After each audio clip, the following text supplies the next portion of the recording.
Nii, siis suusataja peab oma teatud asju, et suuski ette valmistada. Nüüd suusad on ilusti olemas. Ta muidugi võib visata need suusad korraliku servise kätte ja sul tehakse ette taha igaks treeninguks, igaks võistluseks mingit probleemi, ainult maksa.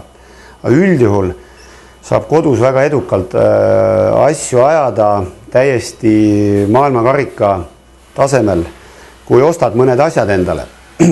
Ja selleks oleks siis, et suusad libiseks, peaks endale ostma triikraua, millega sa paned paraffini ja pulbrit alla. Need on siis libisemise jaoks.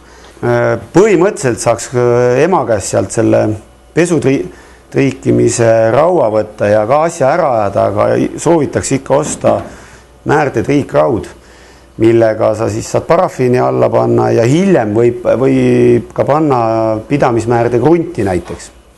See on ülitähtis asi, ilma selleta ei ole üldse midagi teha.